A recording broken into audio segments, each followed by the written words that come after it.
siapapun yang memiliki penjualan tertinggi hari ini, saya akan menempatkan mereka di pencarian terpopuler untuk membangun kembali bisnis ayah saya yang bangkrut. Gadis itu menghabiskan banyak uang untuk mengundang call Livestream untuk menjual barang, tetapi tanpa diduga, gadis internet itu ingin memalsukan data, meminta asistennya untuk menyiapkan daftar pembelian palsu. Tanpa diduga, percakapan antara keduanya didengar oleh Chiu DNG. Dia menyalahkan gadis internet itu karena menipu pelanggan dengan melakukan itu. Saya tidak menerima Livestream palsu seperti itu. Saya punya aturan Livestream saya sendiri. Apakah Anda mempertanyakan saya? Selain itu, streamer tidak boleh memakai topeng. Saat itu, apakah orang akan melihat produk di tangan saya atau topeng Anda? Xiao Ying dengan marah menepis topeng Zhao Yang, dan tamparan ini yang membuatnya menjadi tren. Merek melihat ini dan bergegas untuk mengendalikan situasi. Xiao Ying mengandalkan pengaruhnya, mengancam merek untuk segera mengusir Zhao Yang. Di antara 50 call yang datang ke sini hari ini, saya satu-satunya yang berada di peringkat teratas. Kan? Apakah Nona Giang tahu bagaimana jika saya pergi, itu akan mempengaruhi efektivitas Livestream dan pendapatan? Apakah Anda masih bisa menemukan orang lain sekarang? Tapi tanpa diduga, putri kaya Giang Ha sama sekali tidak jatuh ke dalam perangkap. Di dunia ini, tidak ada yang tidak bisa digantikan.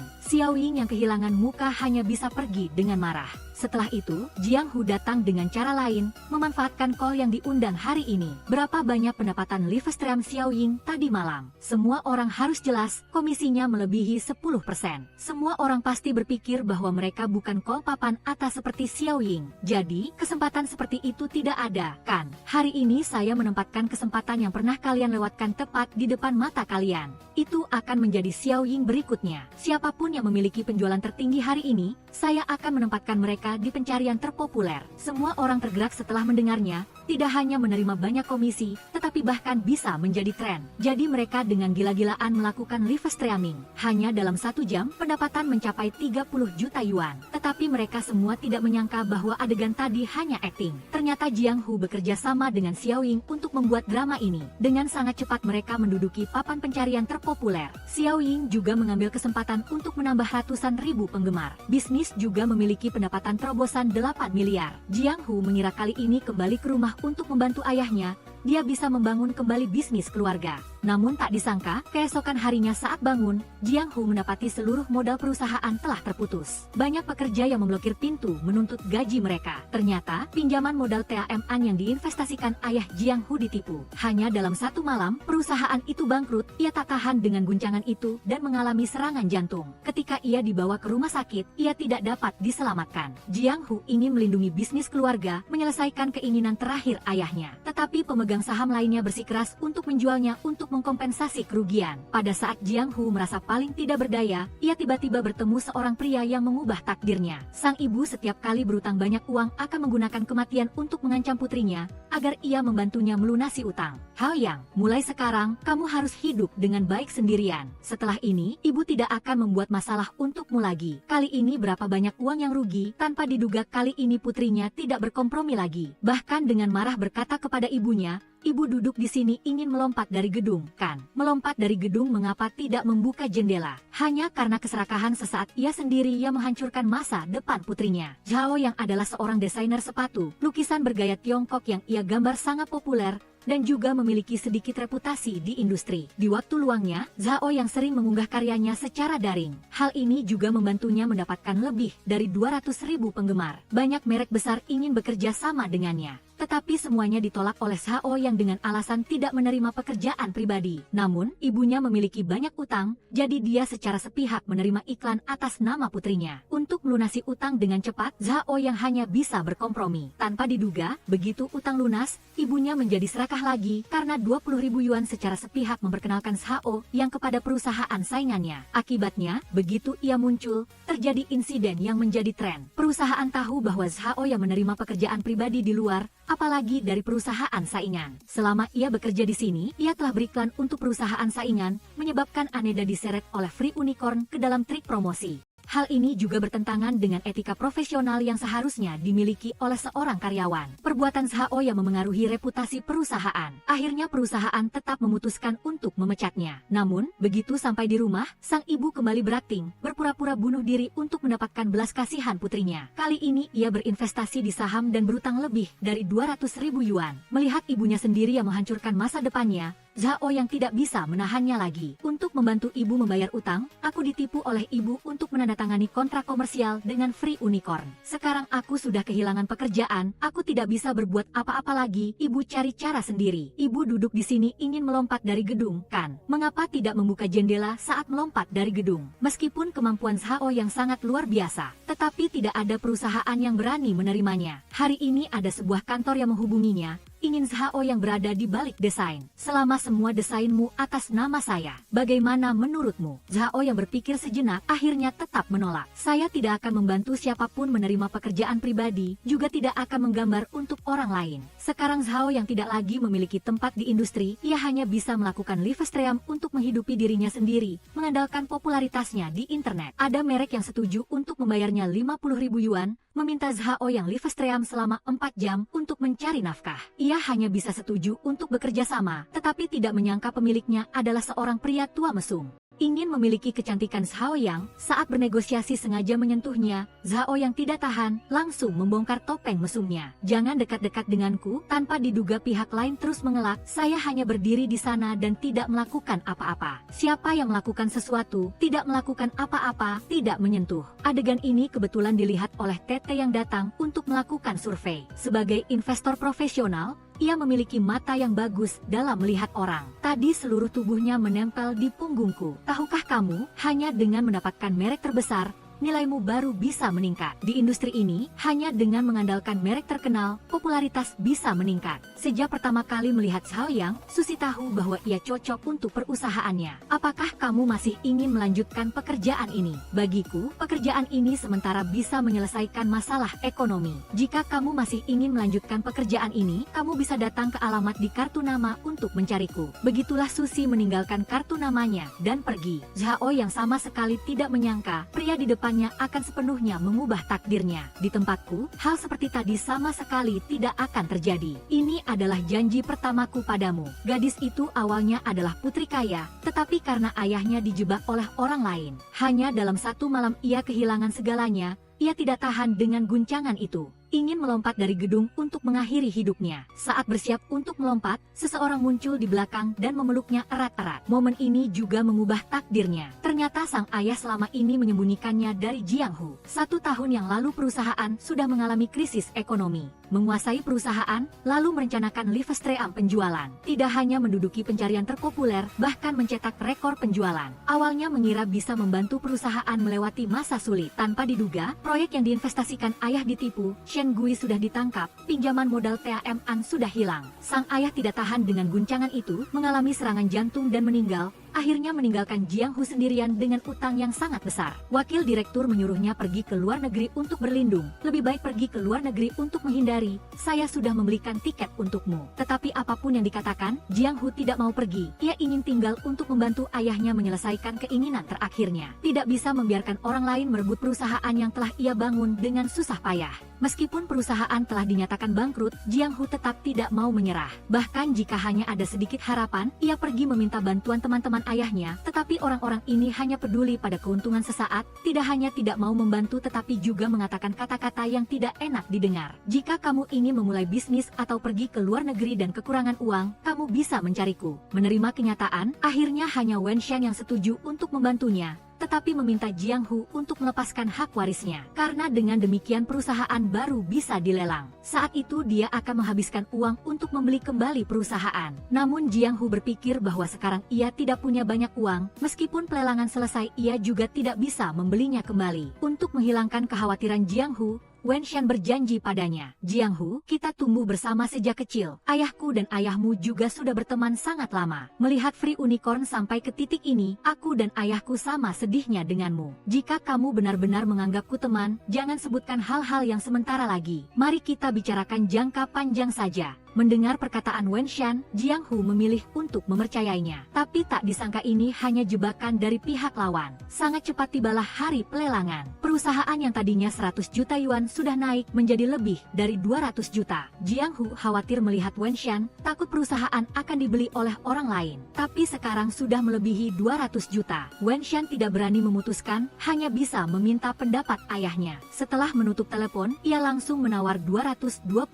juta. Jiang Hu Hu khawatir hingga berkeringat. Untungnya, akhirnya perusahaan tetap dibeli kembali oleh Wen Shan. Ketika Jiang Hu menanyakan rencananya selanjutnya, Wen Shan langsung berbalik muka. Tenang saja tentang Free Unicorn, itu akan beroperasi normal lagi. Aku akan memenuhi keinginan ayahmu saat ia masih hidup. Tidak sembarangan memecat pekerja lama. Jiang Hu saat ini baru menyadari dirinya ditipu. Kau menipuku. Ide apa lagi yang kau pikirkan? Tidak ada makan siang gratis. Ini adalah hadiah terakhir yang kuberikan padamu. Kali ini kamu harus mendengarkan baik-baik. Dan panggilan telepon berikutnya membuatnya benar-benar hancur. Karena pekerja tidak menerima gaji, mereka langsung datang ke villa dan mengambil barang-barang berharga. Pada saat paling tidak berdaya, Jiang Hu teringat teman masa kecilnya. Tetapi ibu tirinya mengatakan bahwa dialah yang menghancurkan keluarga ini. Pinjaman modal TAM An adalah dia yang mengenalkannya kepada ayahmu. Jiang Hu tidak berani percaya ini benar. Ia ingin menanyakan alasannya, kalian menarik modal sebelum pinjaman modal TAM An terjadi. Kau tidak memberitahu ayahku, kan? Benar?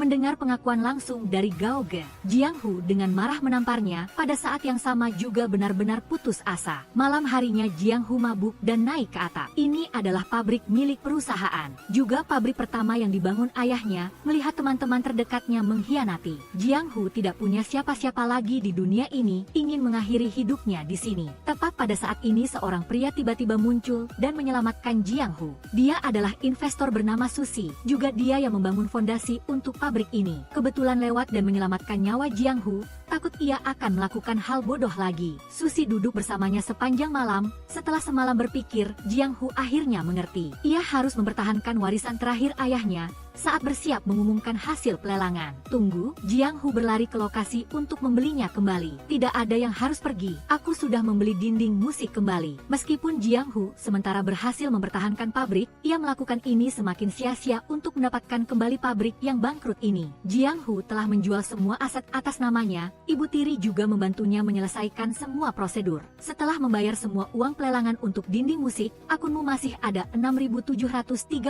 yuan. Hari ini Jiang Hu datang ke pabrik untuk mencari Susi untuk membahas rencana selanjutnya, tetapi dihalangi di depan pintu oleh sekelompok orang. Pihak lawan adalah pemasok bahan baku yang datang untuk menagih utang. Kamu ingin tidak membayar utang, kan? Kamu percaya tidak saya punya 100 cara untuk membuatmu menyesal? Kecuali Jiang Hu, kalian gigit saja mereka semua untukku. Bukan saya ingin tidak membayar utang, tetapi cara kalian menagih utang tidak benar. Benar-benar arogan, Jiang Hu harus menjual barang untuk melunasi utang, tetapi diremehkan oleh sekelompok teman dekatnya. Sekarang tempatmu benar-benar menyedihkan, kami sangat sedih melihatnya. Benar, tidak hanya menjatuhkan Jiang Hu, tetapi juga sengaja menekan harga serendah mungkin. 3.000 yuan cukup tidak? Saya akan transfer lewat WeChat, bahkan memerintahkannya seperti seorang pelayan. Tali sepatu ini terlalu sulit diikat, coba ikat untukku. Jiang Hu akhirnya melihat wajah asli teman dekatnya, namun ini belum hal yang paling menyedihkan. Ia meninggalkan villa yang telah ia tinggali selama 20 tahun, membawa koper ke tempat tinggal barunya. Tempat ini adalah satu-satunya kesempatan baginya untuk bangkit, juga harapan terakhir yang ditinggalkan ayahnya. Sebuah pabrik yang dihadapkan pada risiko kebangkrutan dan 40 pekerja. Malamnya Jiang Hu berencana tidur di pabrik, tetapi begitu ia masuk ke toilet ia ketakutan oleh pemandangan di depannya. Ia tidak tahan dengan bau busuk di sini, jadi ingin mencari petugas kebersihan untuk membersihkannya. Namun, Jiang Hu menyadari bahwa ia bukan lagi seorang putri. Akhirnya ia tetap memutuskan untuk menyimpan ponselnya.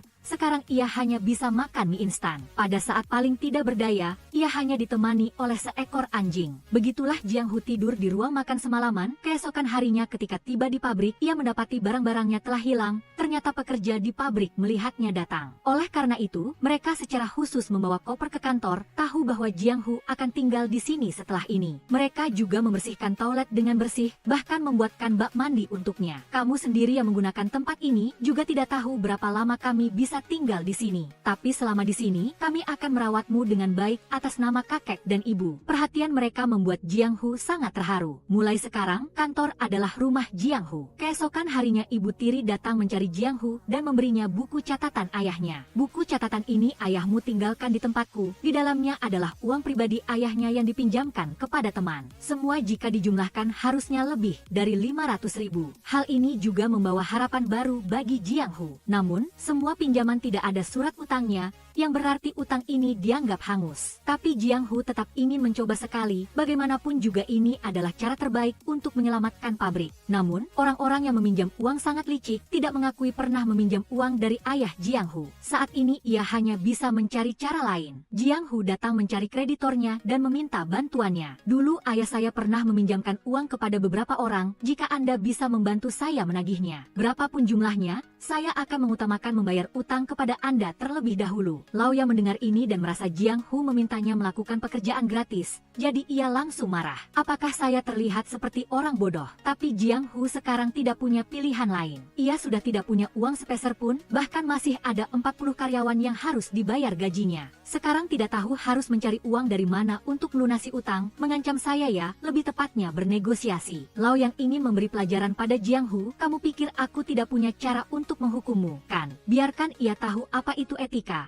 Tetapi tanpa diduga Jiang Hu langsung kabur. Lao Yang melihat itu segera mengejar, setuju untuk membantunya menagih utang. Tetapi Jiang Hu harus menepati janji, saat itu harus membayar utang kepada mereka terlebih dahulu. Begitulah Jiang Hu membawa Lao Yang untuk menagih utang, ternyata menghadapi orang licik tidak bisa menggunakan cara yang terhormat. Hanya terlihat Lao Yang mengeluarkan spanduk yang sudah disiapkan sebelumnya, pihak lawan takut pelanggan akan pergi semua. Tidak punya pilihan selain patuh membayar 100.000 yuan kepada mereka, meskipun cara ini efektif, tapi hanya bisa menangani orang-orang dengan utang kecil. Kemarin baru saja membayar bunga bank, sekarang di dalam kartu hanya tersisa 8.600 yuan. Adapun orang-orang yang berutang jutaan, Jiang Hu bahkan tidak bisa bertemu dengan mereka. Tuan tua yang saat ini memikirkan sebuah cara, dia mendengar kabar bahwa si peminjam utang mengadakan pesta untuk mengundang pelanggan penting. Jadi dia langsung mengajak Jiang Hu ke hotel bintang 5. Tuan tua yang baru saja tiba sudah meminta pelayan untuk membawa anggur ke kamar VIP. Pelayan mengantar mereka ke kamar VIP, tapi Tuan Li pada dasarnya tidak mengenal mereka. Jadi tuan tua yang membantu dia mengingat kreditor Jiang Qisheng. Tidak ingat ya, saat masih hidup,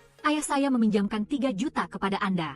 Setelah tahu Jiang Hu adalah anak perempuan kreditor, Tuan Li tidak hanya tidak takut, bahkan ingin lapor polisi untuk menangkap mereka. Karena Jiang Hu tidak memiliki bukti bahwa ia meminjam uang dari ayahnya, maka sekarang tidak ada cara untuk menghadapi. Tepat pada saat ini pelayan membawa anggur datang, tuan tua yang mengambil botol anggur dan berkata, anggur ini dianggap sebagai bunga dari uang yang Anda pinjam saat itu. Tindakan ini membuat Tuan Li sangat marah, dia hanya bisa melampiaskan amarahnya pada pelayan. Saya beritahu Anda, saya tidak akan membayar, meskipun kali ini mereka tidak bisa menagih utang, tapi untungnya tidak sia-sia datang. Malamnya Jiang Hu dengan sedih kembali ke pabrik, tidak disangka Paman Zhang masih duduk menunggunya. Semua orang melihat Jiang Hu sibuk di luar sepanjang hari, juga tidak ada sarana transportasi. Akhirnya mereka bersama-sama mengumpulkan uang untuk membelikannya sepeda listrik, tapi Jiang Hu pada dasarnya tidak bisa mengendarai. Dahulu setiap kali keluar ia selalu naik mobil, tapi sekarang keadaan berubah, Jiang Hu harus menjual semuanya baru bisa mempertahankan pabrik. Sekarang ia harus menerima menjadi orang biasa, meskipun mengendarai sepeda listrik terus-menerus jatuh tapi tetap tegar berdiri. Bagi orang yang dimanja sejak kecil seperti Jiang Hu,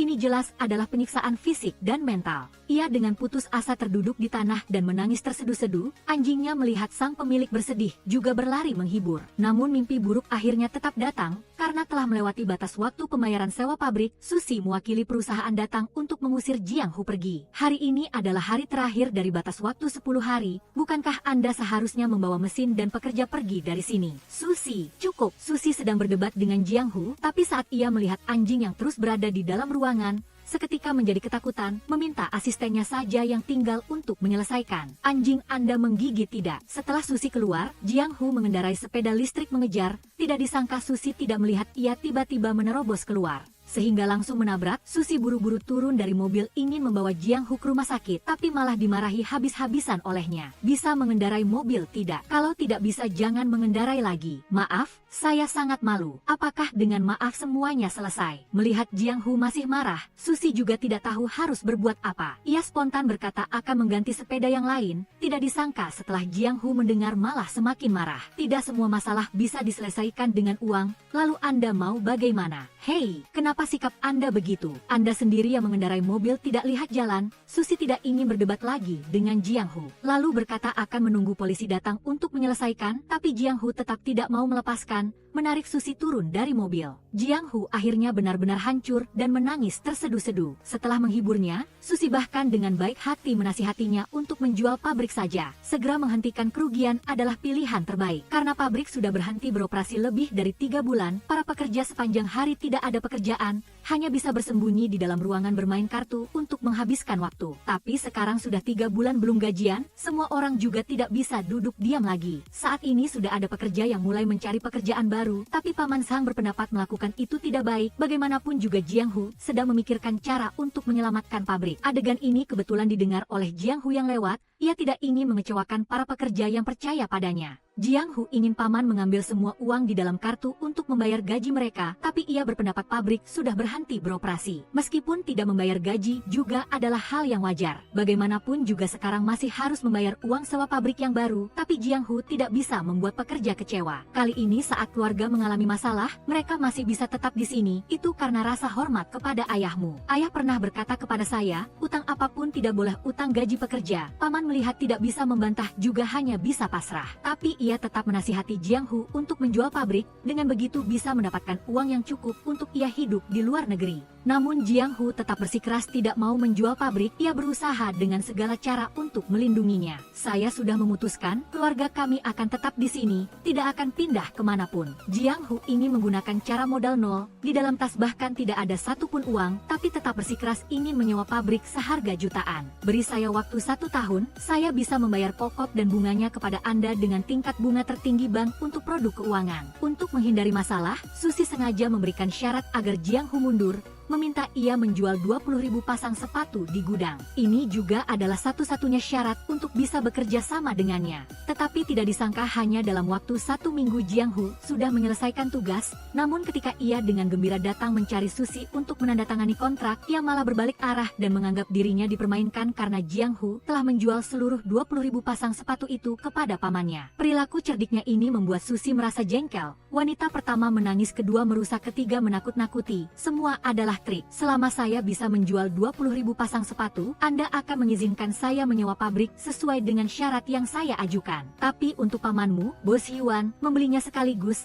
apakah itu tidak adil bagi saya? Jelas saya yang ditipu, tapi tidak disangka Jiang Hu sudah bersiap-siap sebelumnya. Hanya terlihat ia menunjukkan video kepada Susi, saya tidak berbohong kepada Anda, selama Anda menjual habis 20.000 pasang sepatu di gudang, saya akan mengizinkan Anda menyewa gudang. Jika Susi tidak menepati janji, Jiang Hu akan mengunggah video ke internet. Para investor yang memiliki kedudukan seperti ia paling takut kehilangan reputasi, tetapi Jiang Hu tidak menyangka bahwa ia telah meremehkan kemampuan Susi. Mau unggah silakan unggah, Anda tidak peduli. Di dalam ponsel saya masih ada banyak foto lain, biar saya kirimkan kepada Anda. Kalau mau mengunggah harus unggah semua baru mudah masuk hot search. Anda membuat saya merasa ancaman saya seperti lelucon. Kali ini Jiang Hu tidak hanya tidak berhasil menandatangani kontrak, sebaliknya malah dihina langsung di depan wajahnya oleh Susi. Anda adalah orang yang pintar, tapi cara Anda terlalu bodoh. Ia dengan marah berdiri dan pergi, tapi baru saja sampai di pintu, sudah dihadang oleh Susi. Tidak disangka Susi setuju untuk membiarkan Jiang Hu menyewa pabrik. Tapi orang yang berbisnis selalu menempatkan keuntungan di atas segalanya. Ia meminta Jiang Hu untuk membuktikan kemampuannya, berikan saya rencana untuk membangkitkan pabrik kita, lalu kita bicarakan lagi. Setelah kembali, Jiang Hu mulai melakukan persiapan. Ia dengan santai mengunggah status di Weibo, tidak disangka menarik perhatian komunitas online.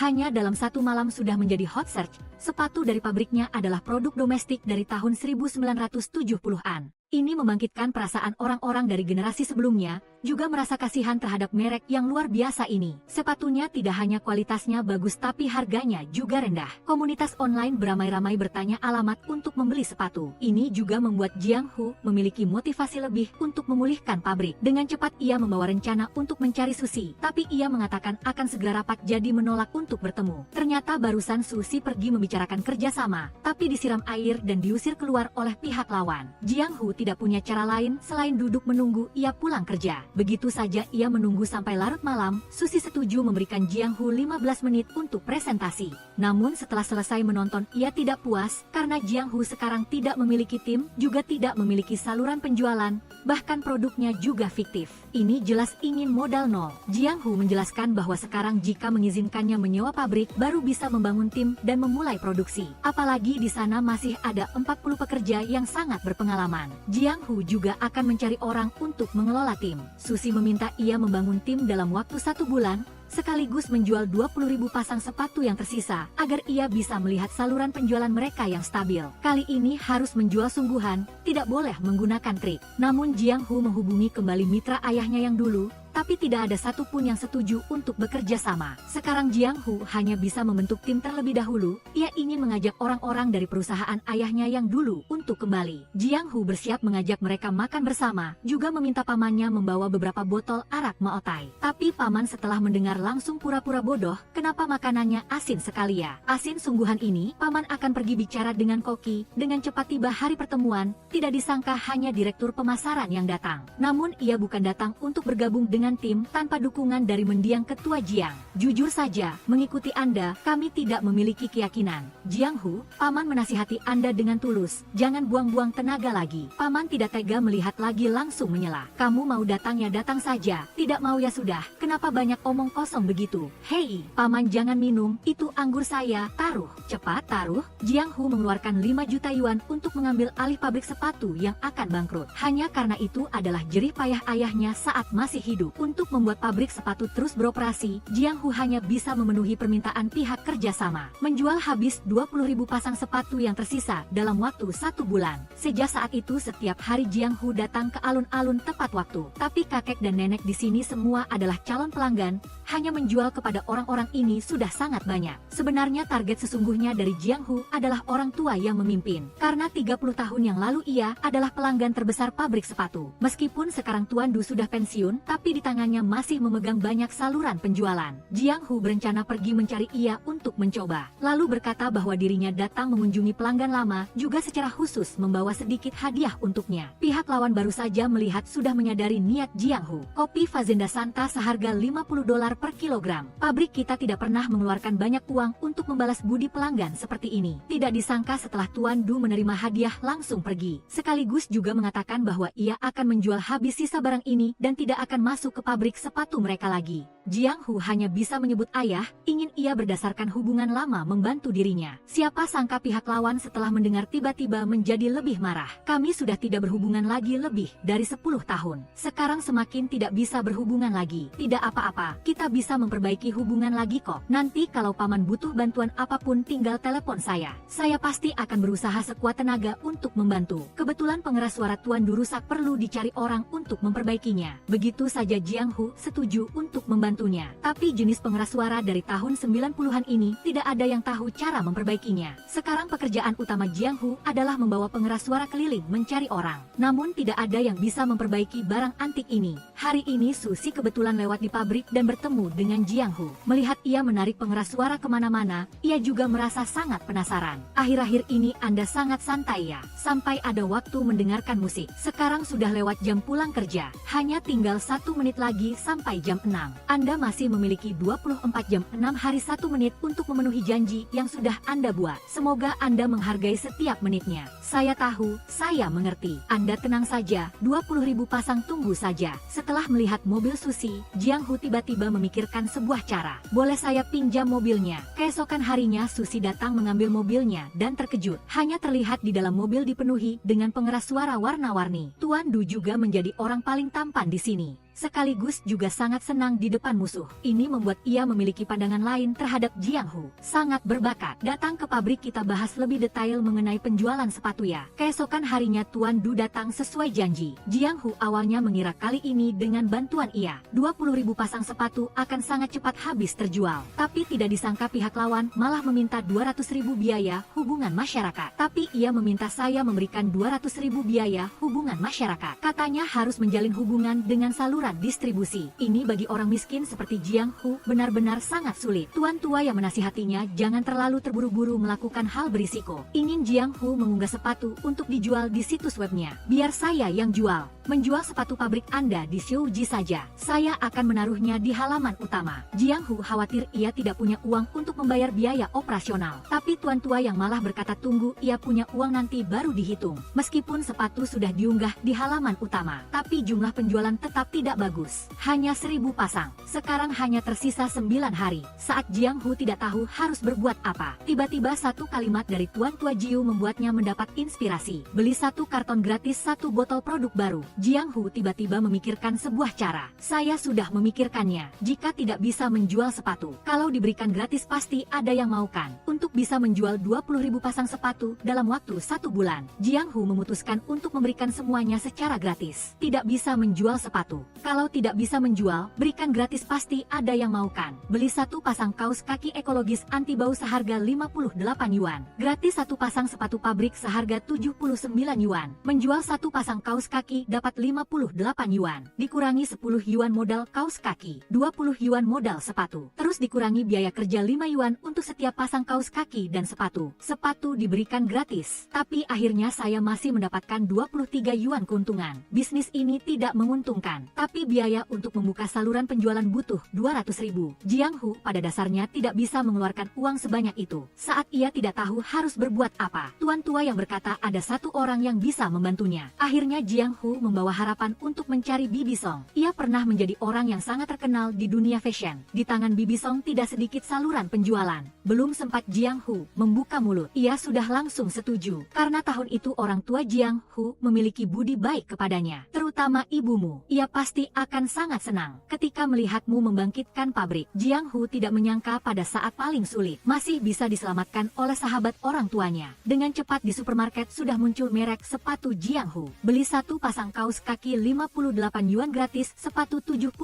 yuan. Rayuan sehebat ini, siapa yang bisa menolaknya? Pembeli yang lewat dengan cepat tertarik. Hanya dalam 20 hari sudah terjual habis 17.000 pasang. Tapi Jiang Hu masih tidak bisa senang, karena masih kurang 3.000 pasang lagi, baru bisa menyelesaikan target. Tapi sekarang hanya tersisa kurang dari 2 hari. Jiang Hu memutuskan untuk bertaruh. Malamnya ia datang meminta bantuan Paman Zhang. Jiang Hu sudah memikirkan cara untuk menjual 2.000 pasang sepatu. Keesokan harinya Jiang Hu secara khusus datang ke basement parkir untuk menghadang Susi. Hanya karena ia ingin ikut serta dalam perjalanan wisata perusahaan bersamanya. Tapi Susi tetap mengingatkannya waktu hanya tersisa 1 hari. Jiang Hu tidak mungkin bisa menjual habis 3.000 pasang. Tidak disangka ia malah dengan percaya diri berkata, saya tahu dari sekarang sampai besok masih ada 11 jam 23 menit untuk menyelesaikan tugas yang Anda berikan. Jadi dari sekarang saya akan menghargai setiap detik setiap menit. Hal ini membuat Susi merasa sangat penasaran. Akhirnya ia setuju untuk mengajaknya ikut serta dalam perjalanan wisata. Tentu saja kali ini Jiang Hu datang dengan tujuan. Ia menaruh sepasang sepatu untuk setiap investor di sana. Bahkan mengatakan ukuran sepatu setiap orang dengan tepat. Cara Jiang Hu membuat semua orang memiliki pandangan lain terhadapnya. Para investor juga perlahan-lahan menerima gadis ini. Selanjutnya Jiang Hu memanfaatkan kesempatan untuk memperkenalkan produk. Sebagai anggota yang akan segera bergabung dengan keluarga besar Baosing ini, saya mewakili perusahaan terbatas sepatu pabrik menyambut semua orang. Saya memutuskan akan mengeluarkan versi terbatas dari pabrik. Dijadikan sebagai model sepatu perusahaan khusus. Harga umum untuk internal perusahaan adalah 59 yuan. Sekaligus meyakinkan para investor untuk membeli sepatu bagi para pekerja. Melihat harga istimewa seperti itu saja bisa memesan model perusahaan khusus. Semua orang beramai-ramai memesan. Begitu saja Jiang Hu berhasil menjual habis 3.000 pasang sepatu. Susi juga menepati janji memberikan ia kesempatan. Tapi tidak disangka ia malah meminta untuk membeli saham. Saya bisa menggratiskan uang sewa 3 juta selama 2 tahun untuk Anda, untuk ditukar dengan 70% saham pabrik. Ini juga adalah satu-satunya syarat untuk menyelamatkan pabrik sepatu yang akan bangkrut. Sebenarnya Susi pada dasarnya tidak tertarik dengan investasi yang tidak menghasilkan uang seperti ini. Bahkan ada kemungkinan rugi. Tapi Susi memiliki mata yang jeli. Ia tidak berinvestasi pada proyek melainkan pada orang. Tindakan menindas orang yang keterlaluan ini membuat Jiang Hu sangat marah. Tanpa berkata apa-apa langsung pergi. Setelah kembali ke pabrik, ia berpikir sangat lama. Melihat jerih payah seumur hidup ayahnya akan dihancurkan olehnya. Jiang Hu merasa sangat menyalahkan diri sendiri. Untuk melindungi tempat ini, ia tidak punya pilihan lain.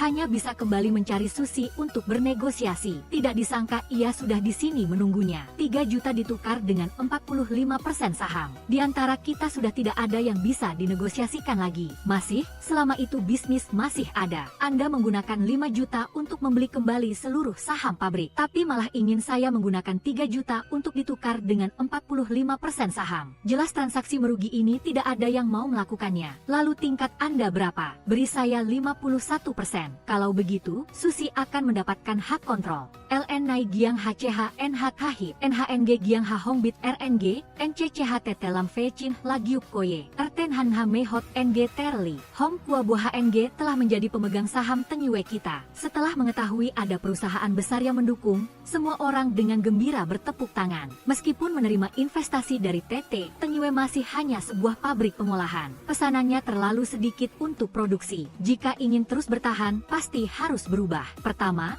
harus membentuk tim sendiri, tetapi posisi penting masih belum menemukan orang yang cocok. Hari ini Tete datang ke pabrik mencari Giang Ha untuk berbicara, tetapi malah melihat pintu terbuka. Bahkan penjaga keamanan pun tidak ada. Para pekerja duduk bermain kartu, hal ini membuat Tete meragukan kemampuan manajemen Giang Ha. Sekarang pabrik sudah beroperasi lebih dari setengah bulan, tetapi para pekerja masih malas. Selama jam kerja, para pekerja masih duduk bermain kartu, masalah penjualan semakin jelas. Saya sedang menanganinya satu persatu. Kalau begitu kecepatan penanganan Anda terlalu lambat. Bagaimana saya bisa mempercayai Anda? Setelah Tete pergi, Ibu Tiri membawa kabar buruk lagi. Setelah membayar sewa pabrik, mereka tidak punya banyak uang lagi. Jika masih tidak ada pesanan baru, mereka harus berhenti beroperasi. Giang Ha hanya bisa mencari musuh lamanya. Dia ingin memproduksi barang untuk Free Unicorn. Tanpa diduga, TRNG VNKin terlalu menindas. Dia ingin Giang Ha menurunkan harga 20% lagi. Tetapi dia menjamin akan memesan 100.000 pasang setiap bulan. Giang Ha sangat marah setelah mendengarnya. TRNG VNKin 28 yuan sudah merupakan harga yang harus menanggung tekanan karena harga bahan baku yang terus meningkat. Ternyata Anda punya tekanannya. VNKin tahu sekarang Giang Ha tidak punya jalan mundur.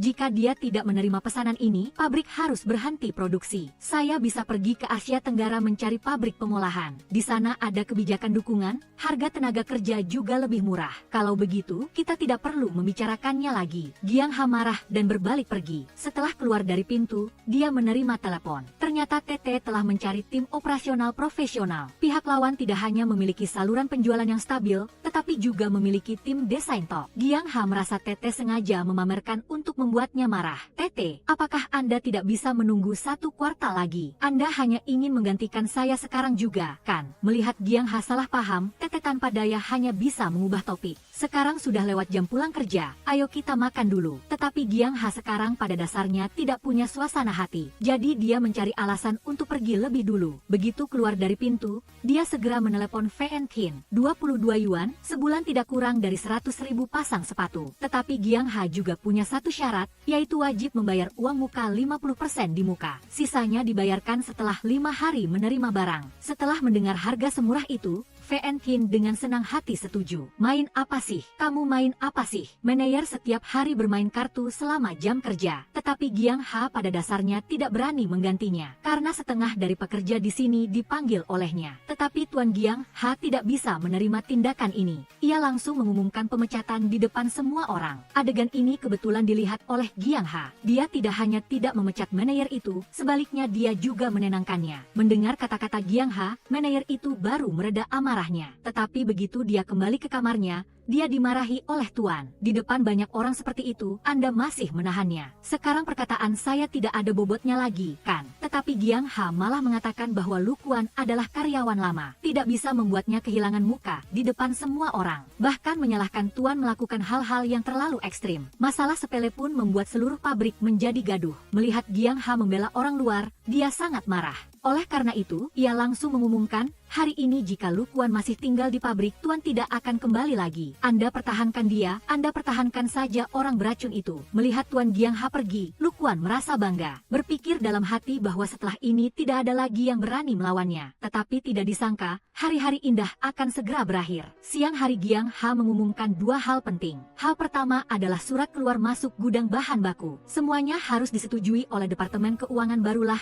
dapat disetujui. gaji. Hal kedua adalah mempromosikan Chu TRNG menjadi wakil direktur pabrik. Setelah ini, semua perintah produksi akan ditandatangani olehnya. Lu Kuan sangat marah setelah mendengarnya. Ini jelas sedang mengendalikan hak-haknya. Lu Kuan marah-marah kembali ke kamar. Mulai mengeluh tentang kemampuan manajemen Giang Ha, mengatakan bahwa pesanan semakin sedikit. Jika terus begini tidak akan ada uang untuk membayar gaji. Ia juga menyarankan semua orang untuk mencari pabrik lain. Lu Kuan bilang dia kenal sebuah pabrik. Tidak hanya tunjangan yang baik, tetapi pekerjaannya juga cepat. Jika setuju, bisa pergi bersamanya. Sambil berbicara, dia menggambarkan pemandangan indah bagi rekan-rekannya. Pabrik sebesar itu, setiap bulan harus ada lebih dari 10 juta pesanan. Dengan keterampilan dan efisiensi Hiu Lam ini, saya tebak setiap bulan bisa mendapatkan setidaknya 3 kali lipat. Sepertinya tidak terlalu banyak. Dan juga mengatakan bahwa malam hari akan mengajak mereka keluar mencari sedikit uang. Sampai malam, Giang Ha menerima panggilan darurat. Ternyata Tiu Fei baru saja menemukan Lu Kuan melakukan tindakan tidak biasa. Dia memanfaatkan saat penjaga keamanan berpatroli, diam-diam mengendarai mobil masuk ke pabrik. Tepat pada saat ini Lu Kuan menarik mobil masuk. Tiu Fei menyuruh Giang Ha untuk mengamati secara diam-diam. Kelompok Lau DNG akan segera datang. Apalagi kunci ada di tangannya. Lu Kuan tidak bisa keluar, tetapi tidak disangka, dia mengeluarkan plat nomor mobil. Menggesek di depan penghalang, langsung terbuka. Melihat Lu Kuan bersiap melarikan diri, Giang Ha tidak ragu langsung memanggilnya. Saudara Lu, malam-malam begini masih keluar ya? Lu Kuan melihat kejadian itu terbongkar tidak merasa takut sama sekali. Karena Giang Ha hanya memiliki 2 orang, dia tidak bisa mengalahkan mereka. Giang Ha ingin melihat apa yang ada di dalam mobil, tetapi didorong oleh Lu Kuan. Dia tertawa dan berkata bahwa di dalamnya semua sampah di pabrik. Jika saya tetap ingin melihatnya, bagaimana? Saya benar-benar tidak ingin Anda melihatnya. Semua orang juga kesulitan. Tutup mata dan biarkan saja. Begitu selesai berbicara, Lu Kuan tanpa peduli ingin menerobos keluar. Tepat pada saat ini Lau DNG memimpin orang datang. Dalam sekejap sudah mengendalikan mereka. Lu Kuan tahu kali ini dia melanggar hukum. Segera memohon kepada Giang Ha untuk tidak terlalu keras. Bahkan menunjukkan ekspresi menyedihkan. Rumah saya masih ada seorang anak laki-laki dengan cerebral palsi yang butuh saya rawat. Seluruh keluarga bergantung pada saya sendiri yang bekerja untuk mencari uang menghidupi mereka. Terhadap hama di pabrik seperti ini, Giang Ha sudah lama ingin memecatnya. Kebetulan kali ini bisa membuatnya proaktif mengajukan pengunduran diri. Sebelum besok harus meninggalkan Teng Yue. Terima kasih, terima kasih. Tak disangka, keesokan harinya, sekelompok besar pekerja menuntut untuk berhenti. Mereka semua adalah kerabat dan keluarga dari Lu Kuan. Giang Ha juga tidak menahan. Tetapi ibu tiri berpikir kekurangan tenaga kerja akan mempengaruhi kemajuan produksi pabrik. Namun, Giang Ha tidak khawatir sama sekali. Hari ini, Tete mengantarnya kembali ke pabrik. Ia menemukan Chu TRNG dan para pekerja sedang lembur. Chu mengumpulkan beberapa rekan untuk lembur. Jangan khawatir, kiriman ini akan dikirim tepat waktu. Kami orang tua bekerja tidak kalah dengan para pemuda. Produksi setelah ini serahkan saja semuanya kepada kami. Bos kecil Giang, di saat paling sulit, Anda masih tidak lupa membayar gaji kami. Makanan dan tempat tinggalnya berkualitas. Kami tidak akan pergi kemana-mana. Benar, kami tidak akan pergi kemana-mana. Mendengar itu, Giang Ha merasa sangat tersentuh. Tetapi dia tetap berusaha menahan air matanya. Tetapi ketika keluar, Giang Ha tidak bisa menahannya lagi. Sekarang lebih dari setengah pekerja telah meninggalkan pabrik. Meskipun mereka semua lembur. Tetapi jika terus begini tidak akan ada yang tahan. Lu Kuan masih terus-menerus menarik orang. Keterampilan Anda sangat bagus. Menambah 300 yuan tidak masalah. Datang ke sini sekarang. Lu Kuan yang mengundurkan diri terus-menerus menarik orang. Hari ini ada lebih dari 30 orang lagi yang mengundurkan diri. Kebetulan saat ini Tuan Giang Ha kembali. Tetapi dia juga tidak menahan mereka. Sekarang di pabrik hanya tersisa beberapa pekerja lama. Hanya terlihat Tuan Giang Ha keluar pintu dengan wajah yang berubah. Semua orang penasaran melihat keluar. Lebih dari 30 pekerja baru resmi mulai bekerja. Masuklah, sebelumnya mendapat nomor berapa. Ikuti saja barisan demi barisan untuk menemukan posisi Anda. Setelah ini akan menjadi pekerjaan Anda. Sudah menemukan tempat semuanya. Ada masalah apa tidak? Giang Ha sangat terharu ketika Tuan bisa membantunya. Selanjutnya, dia mengumumkan sistem tunjangan yang baru. Gaji akan didasarkan pada penilaian pekerjaan dan meningkat setiap tahun. Setelah ini, semakin banyak Anda bekerja, semakin banyak yang akan Anda hasilkan. Selain itu, ada juga bonus untuk menyemangati semua orang. Hal ini tidak hanya mempertahankan karyawan lama, tetapi juga membuat karyawan baru ingin tetap bekerja. Yang membuat semua orang tidak menyangka, Semuanya ada dalam rencana Giang Ha. Awalnya dia sengaja membiarkan Tuan dan Lukuan bertengkar. Tujuannya adalah agar dia menunjukkan sifatnya dan proaktif mengundurkan diri. Selain itu, dia juga membersihkan semua kerabat dan keluarganya. Dengan begitu, tidak hanya pemecatan yang sah, tetapi juga tidak harus membayar uang kompensasi kontrak. Ketika mengetahui kabar bahwa pabrik beroperasi normal, Lukuan baru tahu dia telah dikerjai. Bagus Giang Ha, bagus Bui Trifin, bersekongkol untuk menjebakku. Lalu dia kembali memiliki niat buruk. Manajer pabrik sepatu diam-diam mengambil bahan baku untuk dijual. Tak disangka, dia tertangkap basah oleh sang bos wanita. Tetapi Giang Ha tidak melaporkannya ke polisi, melainkan langsung melepaskannya. Karena Lukuan telah bekerja di sini selama 10 tahun, namun tak disangka dia membalas kebaikan dengan kejahatan. Dalam sekejap dia berbalik dan melaporkan pabrik. Hingga insiden itu menjadi viral di internet, Giang Ha baru tahu sepatu yang diproduksi bermasalah. Saat ini Lau DNG membawa hasil tes. Formaldehde melebihi batas pada lubang tali sepatu. Bos telah dihukum oleh kantor pengawasan dan pengawasan pasar setempat. Senin minggu depan baru akan ada pengumuman resmi. Tuan bertanya-tanya jika Senin baru resmi mengumumkan, mengapa di internet sudah ada berita pabriknya tidak memenuhi standar. Ibu tiri teringat bahwa pemasok lubang tali sepatu juga diperkenalkan oleh Lukuan. Hal ini sangat mungkin karena dia yang melaporkannya. Giang Ha menyalahkan dirinya sendiri karena tidak mengelola dengan baik, sehingga memberikan kesempatan kepada pemasok yang tidak memenuhi standar untuk menyusup masuk. Untungnya kali ini baru memproduksi 6.000 pasang, tetapi Giang Ha tetap memutuskan untuk membatalkan semuanya. Tuan yang mendengarnya sangat terkejut. Modal dari 6.000 pasang sepatu dianggap hilang. Kita bisa bayar atau tidak? Baru saja memanggil kembali begitu banyak pekerja, sekarang duduk menganggur di pabrik. BN katakan sekarang harus bagaimana? Benar-benar kesulitan yang bertubi-tubi. Karena sepatu Giang Ha muncul masalah kualitas, pihak kerjasama langsung menelepon untuk meminta pertanggungjawaban. Sepatu Teng Yue diperiksa, tidak ada hubungannya dengan Free Unicorn. Sepatu Teng Yue bermasalah, sepatu saya tidak ada masalah. Teng Yue dan Free Unicorn tidak memiliki pemasok yang sama. Apalagi kita punya bukti untuk membuktikan hal ini. Bagaimanapun juga, saya sudah terlibat karena Anda. Pihak lawan mengatakan ingin mengurangi 20% lagi dari harga sepatu dan menghentikan semua pesanan sampai Giang Ha menyelesaikan masalah ini. Giang Ha tahu pihak lawan sengaja menekannya, tetapi bagaimanapun juga sepatu itu memang bermasalah, jadi tidak ada jalan lain. Ketika Giang Ha sedang tidak tahu harus berbuat apa, tiba-tiba ada kesempatan datang. Tete membawanya ke sebuah pesta. Ternyata dia sengaja mengundang wartawan untuk wawancara. Tete ingin mengambil kesempatan ini untuk membantu Giang Ha menyelesaikan kesulitan. Menghadapi pertanyaan wartawan, Giang Ha secara proaktif mengakui bahwa masalah kualitas adalah tanggung jawabnya. Karena kelalaian, dia salah memilih pemasok dan pada saat yang sama dengan tulus meminta maaf kepada semua pelanggan, serta menjamin akan memberi mereka jawaban yang memuaskan. Melihat hal itu, Tete juga dengan cepat membela Giang Ha. Teng Yue didirikan pada tahun 20-an abad yang lalu. Dahulu merupakan bengkel kerja dari perusahaan karet. Sebelum membuat sepatu dengan sol karet, mereka juga tidak punya banyak pengalaman membuat sepatu. Mereka telah berkembang selangkah demi selangkah, perlahan-lahan menjadi merek nasional. Pada saat yang sama, toko langsung juga memberikan jawaban. Saat siaran langsung, Tiu Fei menerima semua masukan tentang sepatu, sekaligus memproses seluruh batch sepatu yang bermasalah. Setelah itu, Giang Ha juga menyampaikan informasi penting lainnya. Setelah merapikan internal perusahaan, kami akan melakukan peningkatan produk secara menyeluruh dan akan meluncurkan model kebangkitan Teng Yue. Model kebangkitan ini dirancang oleh desainer Mana. Untuk hal ini, saya mohon maaf untuk merahasiakannya terlebih dahulu. Tetapi saya jamin, desainer kami pasti bisa menjadi berita utama Anda. Di bawah bantuan dari T, Giang Ha berhasil menyelesaikan krisis. Meskipun masalah telah teratasi, tetapi kepercayaan mitra kerja terhadap Giang Ha juga sangat menurun. Giang Ha tahu hal ini tidak mempengaruhi Free Unicorn. Tetapi Fen Qin malah mengatakan jika ingin terus bekerja sama, maka harus mengurangi harga lagi 2 yuan. Giang Ha tahu betul jika kehilangan pesanan ini, pabrik akan cepat tutup. Jadi dia memutuskan untuk menyerah untuk terakhir kalinya. Setuju untuk memberinya diskon 1 yuan lagi. Saya berani jamin tidak ada pabrik di Asia Tenggara yang bisa menawarkan harga ini. Baiklah, saya selalu mendukung Anda dan Teng Yue. Sudah sangat berbakti. Hari ini Giang Ha mengambil sebuah lukisan untuk ditunjukkan kepada ibu tiri. Baru saja HNG Trio DNG dan THNG Xuan HTP telah bekerja sama meluncurkan 3 video melukis di botol dengan gaya Tionghoa,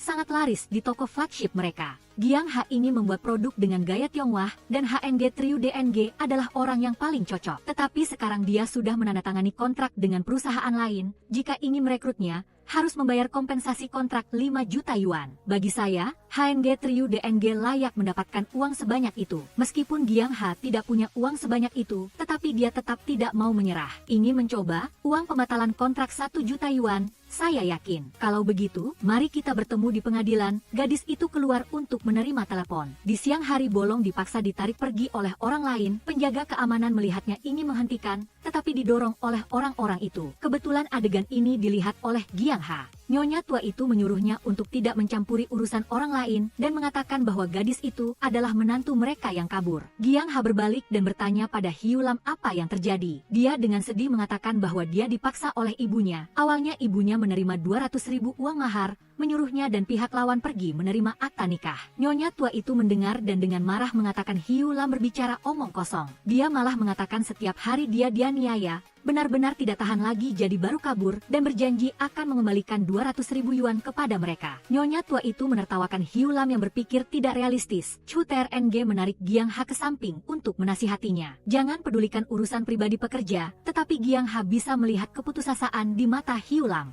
Hal ini juga membuatnya teringat saat dia berada di saat paling sulit. Teman-teman dan keluarga tidak mau membantu. Akhirnya Giang Ha memutuskan untuk membantunya. Sekarang dia sudah bisa keluar, saya tidak bisa membiarkannya kembali ke sana lagi. Hiu Lam yang mendengarnya berlinang air mata, membungkukkan punggungnya dan menundukkan kepalanya berterima kasih kepada Giang Ha. Bos kecil Giang, terima kasih. Hiu Lam masuk ke ruang rapat dan berbicara dengan jelas kepada ibu mertuanya. Saya beritahu kalian, saya tidak akan pergi kemana-mana. Nyonya tua itu mendengarnya langsung menjambak rambutnya. Kedua orang itu saling menyerang, adegan itu sangat kacau. Tepat pada saat ini, Giang Ha membawa pengacara, dia akan mengurus prosedur perceraian untuk Hiu Lam. Saya ingin berdiskusi dengan mertua Hiu Lam mengenai hasil pemeriksaan medisnya 3 tahun lalu. Proses persidangan akan segera dimulai. Ruang rapat biarkan untuk kalian gunakan. Giang Ha selesai berbicara langsung berbalik dan pergi. Setelah kejadian ini, Hiu Lam menolak untuk mengikuti Liu Quan. Sama sekali tidak tahu bahwa ibu mertuanya menemukannya di sini karena dia yang melaporkan. Setelah melalui kejadian ini, Giang Ha tidak hanya menahannya, tetapi juga mendapatkan simpati dari banyak pekerja. Semua orang bersedia tetap bekerja di sini. Meskipun Giang Ha telah menyelesaikan masalah pekerja, tetapi hal terpenting sekarang adalah mencari desainer.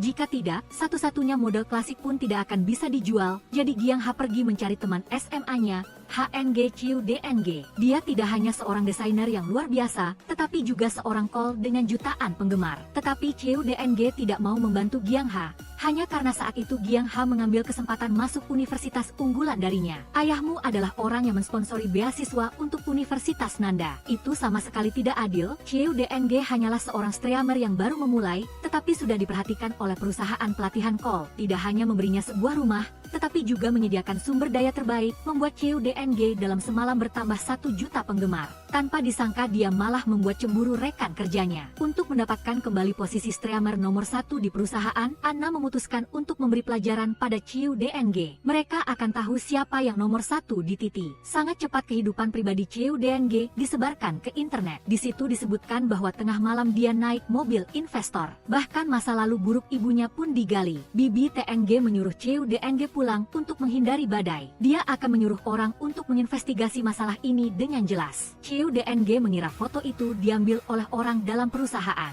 Foto itu diambil saat fajar. Hanya tersisa saya dan staf Titi di seluruh gedung. Namun, Bibi TNG mengira foto itu tidak perlu dikhawatirkan. Sekarang semua orang membicarakan masa lalu ibunya. Dia menyuruh Chiu DNG di masa depan harus mengawasi ibunya baik-baik. Jangan lakukan apapun yang memengaruhi hasil yang dia peroleh dengan susah payah. Keesokan harinya Tete datang menemui Bibi TNG dan menunjukkan video di ponselnya. Ternyata semua itu adalah ulah Anam. Bibi TNG berkata akan menangani hubungan antara mereka berdua dengan baik. Tapi bagaimanapun juga, Anam sekarang adalah streamer nomor 1 di perusahaan. Sebelum ada yang menggantikan posisinya, perusahaan tidak akan memprosesnya. Bibi TNG menyuruh Chiu DNG berhenti menginvestigasi masalah ini. Berita-berita negatif sudah ditenggelamkan oleh perusahaan. Citranya juga tidak terlalu rusak. Sebaliknya, penggemarnya justru bertambah lebih dari 100.000. Meskipun prosesnya tidak berjalan baik, hasilnya cukup bagus. Namun, Chiu DNG tidak mau mengabaikan masalah ini. Bagaimanapun juga, insiden ini memengaruhi keluarganya. Tetapi Tetapi Bibi TNG malah menyuruhnya jangan membesar-besarkan masalah. Orang yang ingin dilindungi perusahaan bukanlah saya. Agar Bibi TNG bisa maju untuk membela seperti itu, saya sudah bisa menerska siapa orang itu. Ciu DNG langsung menyerbu ke ruang siaran langsung. Anam, jika ingin mempertahankan posisimu, jangan gunakan trik kotor itu. Jika ada lain kali, saya akan melakukannya saat kau siaran langsung. Anam kehilangan muka dan menjadi marah besar. Sejak saat itu, Ciu DNG mulai melakukan mogok kerja. Sudah lebih dari setengah bulan tidak datang ke perusahaan. Bibi TNG mencari Tete dan ingin dia turun tangan membantu. Karena awalnya dia yang memperkenalkan Ciu DNG ke sini, mau tidak mau Tete hanya bisa menyetujuinya. Hari ini dia sengaja datang menemui Ciu DNG. Kenapa kamu ada di sini? Besok jam 10 pagi datang ke perusahaan untuk syuting video kedua. Namun, Ciu DNG berkata dia masih beristirahat. Kata-kata berikutnya dari Tete membuatnya terpaksa harus menerima kenyataan. Dan seperti itu, Ciu DNG kembali ke kehidupan normal.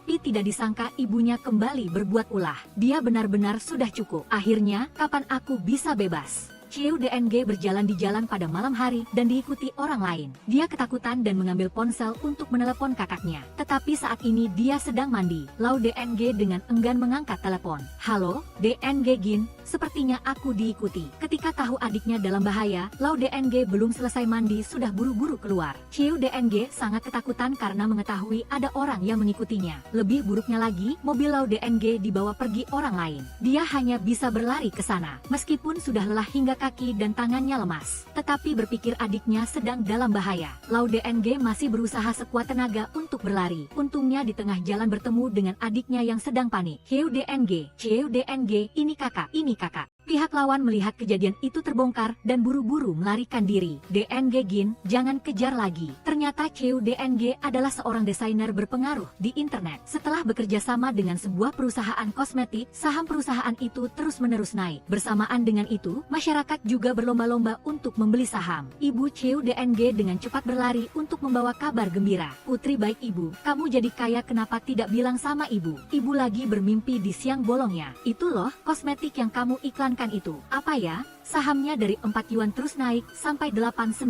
yuan. Ciu DNG terheran-heran menatap ibunya karena dia juga tidak tahu kalau sahamnya naik. Lau DNG menyarankan agar ibunya tidak lagi bermain saham. Ibu tidak memiliki takdir kaya raya, dia memarahi dua orang itu bodoh. Uang yang ada di depan mata pun tidak diperlukan. Karena itu dia ingin menggunakan uangnya sendiri untuk membeli sedikit. Ciu DNG merasa ada yang tidak beres. Hanya mengandalkan pengaruhnya sekarang, sama sekali tidak bisa membuat saham naik seperti itu. Karena itu dia memutuskan untuk datang ke perusahaan untuk bertanya dengan jelas. Tetapi tidak disangka, begitu sampai, Ciu DNG sudah mendengar kabar bahwa harga saham tiba-tiba turun drastis. Dia ingin Bibi TNG menjelaskan dengan jelas kepadanya. Risiko sebesar ini, sekarang terjadi hal seperti ini benar-benar di luar pemahaman saya. Tetapi Bibi TNG menganggap Ciu DNG terlalu sensitif. Harga saham pada dasarnya tidak ada hubungannya dengan dia. Ciu DNG tidak mau menjadi alat bagi kapitalis untuk memanipulasi pasar. Dia merasa dirinya tidak cocok menjadi penawar. Meskipun saya mengakui saya melakukan ini untuk mencari uang, tetapi saya tidak akan mencari uang yang tidak halal. Dia membayar banyak uang hanya untuk membantunya menjadi terkenal. Kamu harus tahu, kamu sedang melangkah ke puncak karir. Sumber daya pekerjaanmu semuanya berasal dari merek-merek ternama. Penawaran harga juga mengikuti standar teratas. Jalan hidup saya pada akhirnya harus saya tempuh sendiri. Saat ini Bibi TNG ada rapat penting yang harus dihadiri. Karena insiden saham yang naik dan turun secara tiba-tiba ini, banyak orang yang bangkrut. Untungnya, Ibu Ciu DNG belum sempat membeli sehingga lolos dari musibah. Nasibku masih sedikit lebih baik dari nasibmu. Bahkan Tuhan pun membantu wanita cantik ini. Ketika dia sedang merasa bangga, dia tidak tahu bahwa putrinya sedang dalam bahaya.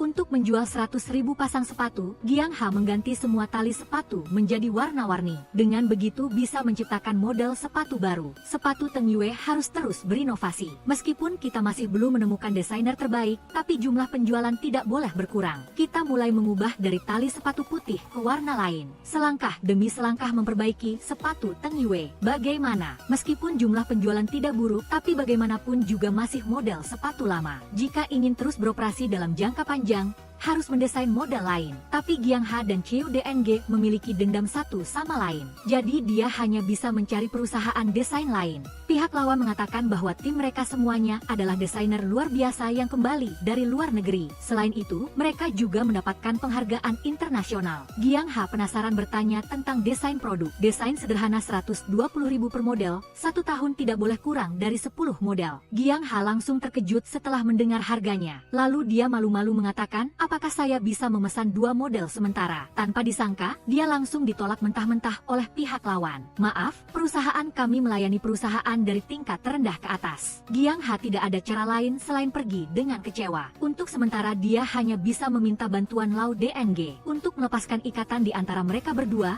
Lau DNG langsung mengungkapkan kebenaran tahun itu.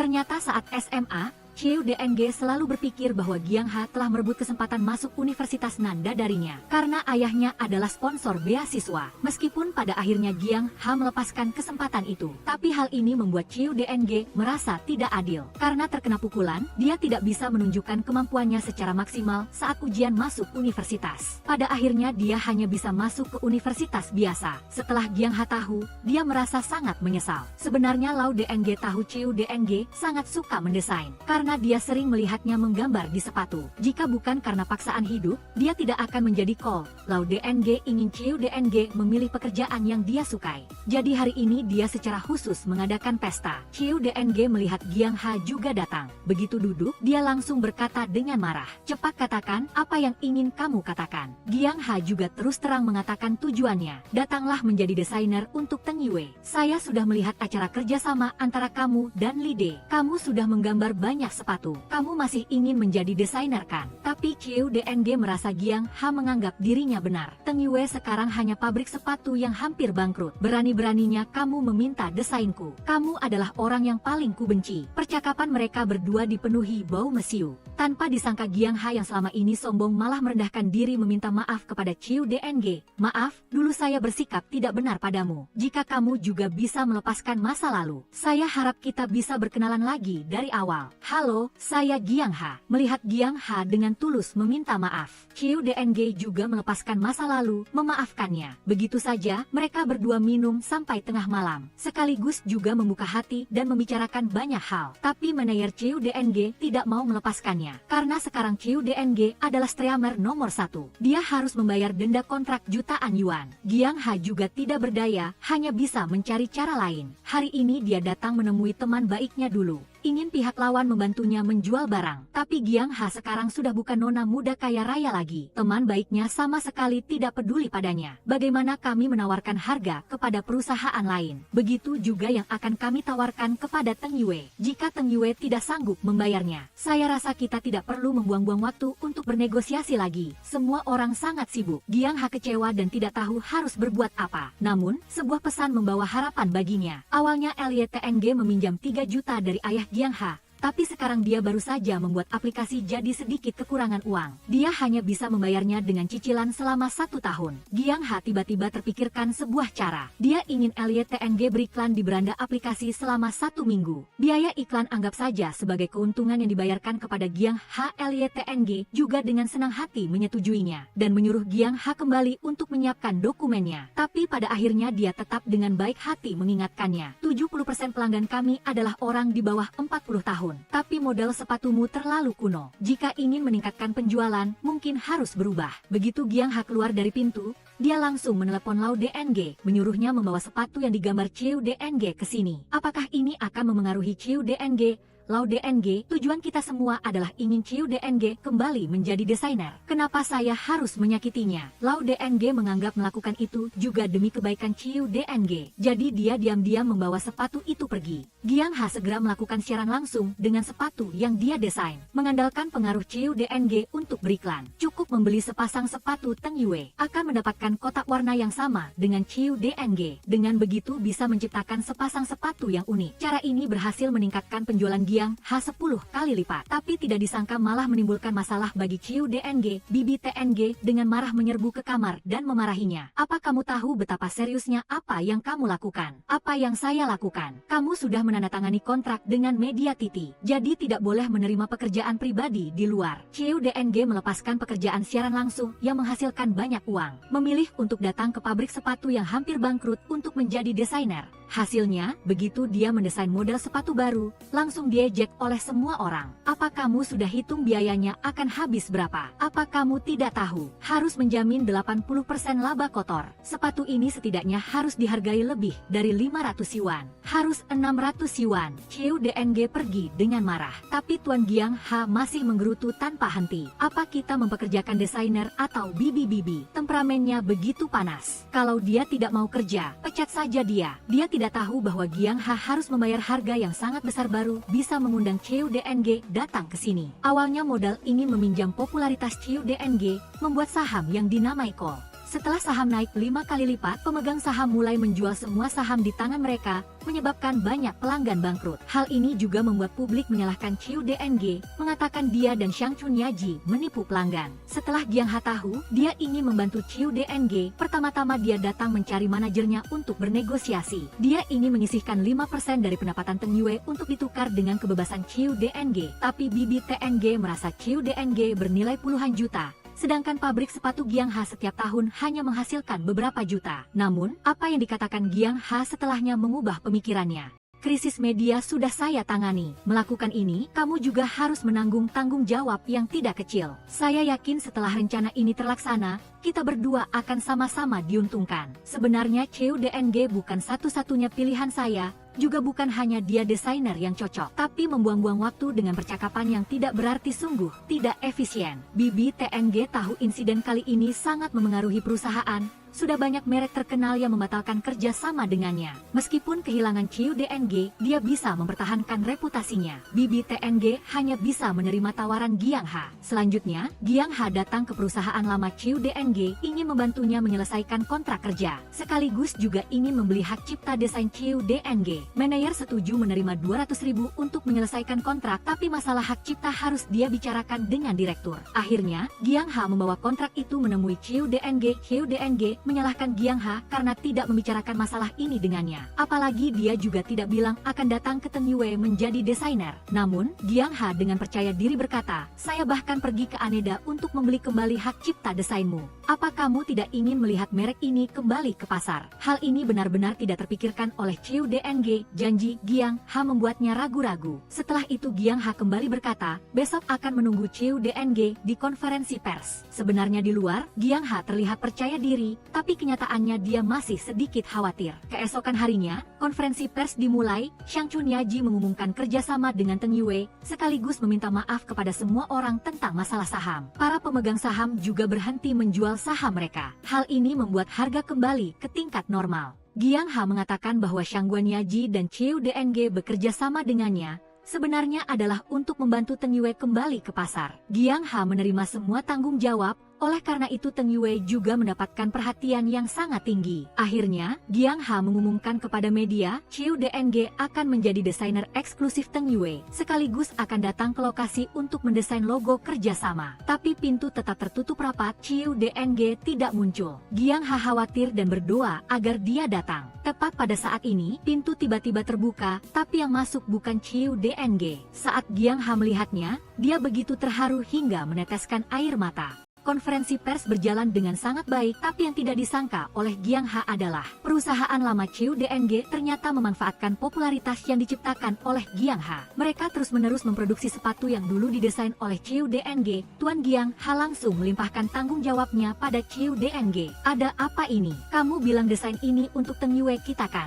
Kenapa malah lari ke Aneda? Kalau begitu, semua usaha dan kerja keras kita selama ini sia-sia dong. Sejak saat itu, Chiu DNG mendesain sepatu siang dan malam. Dia ingin menggunakan caranya sendiri untuk mengganti kerugian. Sangat cepat Chiu DNG mengumumkan model sepatu baru yang dia desain. Namun, Tuan Giang Ha menganggap harganya terlalu mahal, tidak cocok dengan harga produk Teng Yue. Bahkan dia mengejek Chiu DNG sebentar, terlalu mahal. Dia pergi dengan marah. Giang Ha menganggap masalah ini adalah tanggung jawabnya sendiri, karena tidak memberitahukan harga produk kepada Chiu DNG. Lebih buruknya lagi, pabrik sepatu sudah berhenti produksi, karena Teng Yue sudah menjadi kekhawatiran bagi pihak kerjasama. Agar Giang Ha tidak bisa menjadi lawannya, Fen Qin memutuskan untuk menghentikan semua pesanan yang diproses Teng Yue. Saya harus menghentikan pesanan produksi sewaan dari pihakmu. Tidak bisa dinegosiasikan lagi. Oke, Teng Yue tidak akan lagi memproduksi sewaan untuk Free Unicorn. Saya tidak akan menyerah pada orientasi baru dan produk baru. Giang Ha membayar 300.000 untuk mengundang desainer datang. Tapi karena itu dia kehilangan pesanan jutaan. Akibatnya, seluruh pabrik sepatu harus berhenti beroperasi. Tuan Giang Ha melimpahkan semua kesalahan pada Chiu DNG, mengundang desainer datang, tapi malah kehilangan pesanan. Lalu apa gunanya mengundangnya ke sini? Tidak ada pesanan, semuanya pulang saja. Sejak datang ke Teng Yue, Chiu DNG tiba-tiba kehilangan inspirasi desain. Dia tidak bisa memikirkan ide-ide yang istimewa. Lau DNG melihat dia setiap hari di pabrik, lupa makan lupa tidur hanya untuk mendesain. Lalu dia menghabiskan sepanjang malam menata kamar, berharap bisa membantu Chiu DNG menemukan kembali inspirasinya. Lukisan-lukisan ini adalah masa kecilnya. Saat memasuki ruangan, Zhao Yang berlinang air mata, karena itu mengingatkannya pada almarhum ayahnya. Melihat sepatu yang dirancang ayahnya sendiri, Zhao Yang merasakan motivasi yang belum pernah ada sebelumnya. Dia meninggalkan segalanya, fokus sepenuhnya untuk memikirkan ide-ide. Pada saat yang sama, Jiang Hu masih meyakinkan Wen Shan agar mereka melanjutkan produksi sepatu untuk Free Unicorn. Tapi dia ingin Jiang Hu berhenti meneliti produk baru. Kalau tidak, dia tidak akan pernah memesan lagi. Jiang Hu tahu bahwa hari ini dia harus membuat keputusan. Produksi untuk Free Unicorn lagi. Saya tidak akan melepaskan arah baru dan produk baru. Kamu harus berpikir dengan baik. Sebagai manusia, jangan serakah. Saya sudah berpikir dengan matang. Sudah begitu saja. Pengiriman terakhir segera selesai. Pabrik sepatu juga harus menghentikan operasi. Ketika Jiang Hu tidak tahu harus berbuat apa, Zhao Yang membawa harapan padanya. Tuan Jiang Hu yang melihat Zhao Yang tiba-tiba datang, dengan kesal berkata, "Kamu sudah seminggu tidak datang. Kenapa datang sekarang?" Terlihat Zhao Yang mengeluarkan desain sol baru. Saya telah menggambar beberapa sketsa. Lihatlah. Jiang Hu bahkan tidak melihatnya dan langsung menyuruhnya untuk memproduksi. Karena dia sepenuhnya percaya pada kemampuan Zhao Yang. Sampelnya segera keluar. Meskipun terlihat tidak buruk, harganya harus 599 yuan. Harga ini benar-benar jauh melampaui harga yang ditetapkan oleh Deng Yu. Selanjutnya, Jiang Hu mengumumkan berita lain. Zhao Yang juga merancang lini produk lain dengan harga di bawah 200 yuan. Itu akan diperkenalkan di siaran langsung pertama Deng Yu minggu depan. Kemarin saya juga memikirkan model musim panas tanpa sol. Lebih hebat lagi, Jiang Hu ingin menjual solnya secara terpisah. Saya akan menjual sol ini secara terpisah. Paman menganggap dia sedang melamun. Kamu menjual sepatu saja sudah mahal. Masih ingin konsumen mengeluarkan uang untuk membeli sol. Apakah menurutmu ini masuk akal? Tapi Jiang Hu tidak berpikir begitu. Membeli sol terpisah harganya 59,5 yuan. Tapi jika membeli sepatu, solnya hanya seharga 9,9 yuan. Kamu terlalu pintar, Jiang Hu. Soal jualan sepatu, serahkan padamu. Untuk mempersiapkan peluncuran produk baru minggu depan, setiap hari Zhao Yang akan siaran langsung untuk berbagi ide. Berharap para penggemar bisa memberinya saran. Jumlah penonton setiap hari mencapai 150.000.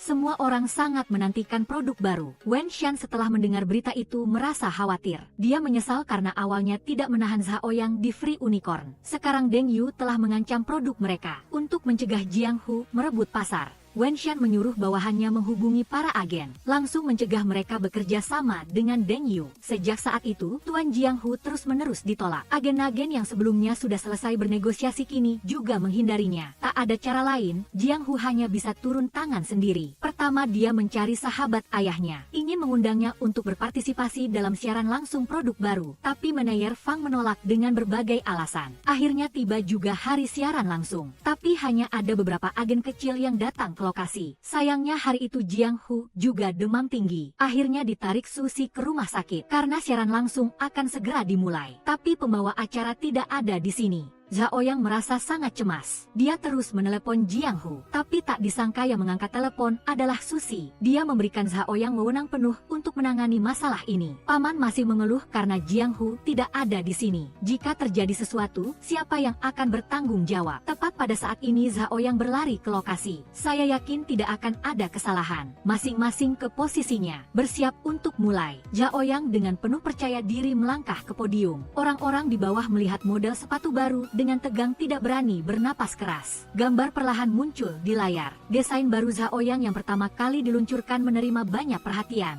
Semua orang terus-menerus mengagumi. Berlomba-lomba berdiri memberi selamat kepada Zhao Yang. Siaran langsung kali ini sangat lancar. Hanya dalam 1 jam sudah terjual lebih dari 60.000 pasang. Setelah manajer Fang mengetahui angka penjualan yang luar biasa ini, segera berlari ke Deng Yu untuk membicarakan kerjasama. Para agen kecil melihat dia datang, buru-buru menambah pesanan. Namun, Zhao Yang sangat ketakutan saat melihat manajer Fang, karena sebelumnya dia pernah mengganggunya. Berita bahwa Deng Yu kebanjiran pesanan dengan cepat sampai ke telinga Wen Shan. Dia tidak rela membiarkan mereka bangkit. Jadi dia menyuruh asistennya untuk mengambil semua talenta Deng Yu ke sini dengan cara apapun.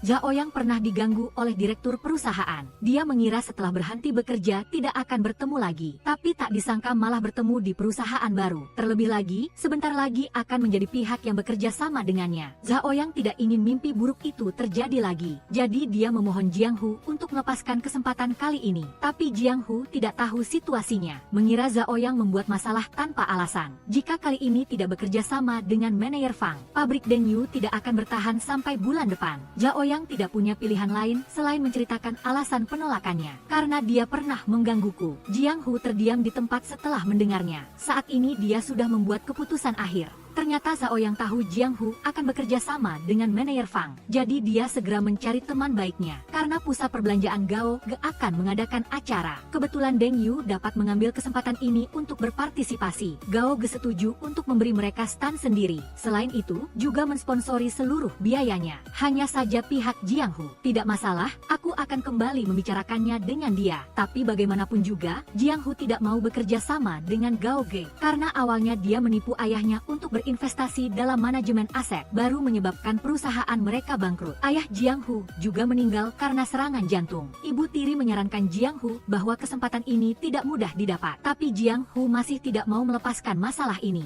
Kalau ayah, apakah dia akan pergi? Tentu saja akan pergi. Dia pernah memberitahumu, asalkan bisa memperluas bisnis, dia akan tetap bekerja sama. Memang benar dulu Gao Ge melukai ayahmu. Tapi dia sudah meneliti dengan cermat festival tren Tiongkok ini. Kebetulan ini memenuhi kebutuhan mendesak untuk promosi Deng Yu saat ini. Hari ini manajer Fang berinisiatif mengajak Jiang Hu bertemu. Ingin mengundangnya bergabung dengan toko multimereknya. Tapi Jiang Hu meminta toko di pusat perbelanjaan di 4 kota. Hal ini membuat manajer Fang sangat canggung. Lagi pula, berdasarkan kekuatan Jiang Hu saat ini, sangat sulit untuk membayar sewa toko. Yang kamu inginkan adalah pukulan awal. Toko langsung pertama Deng Yu harus berada di tempat terbaik. Untuk menunjukkan ketulusannya, Jiang Hu memberinya semua harga pabrik. Tidak mengambil 1 sen pun keuntungan dari manajer Fang. Sikap Jiang Hu membuat dia melihat bayangan ayahnya di dalamnya. Jika kamu memberi Deng Yu ke 4 toko ini, aku sudah untung. Jadi dia setuju untuk bekerja sama dengan Jiang Hu. Sampai malam Zhao Yang masih menunggu Jiang Hu kembali, ingin mencoba meyakinkan untuk bekerja sama dengan Gao Ge. Tapi Jiang Hu sudah selesai bernegosiasi dengan manajer Fang, tidak perlu lagi bekerja sama dengan pihak Gao Ge.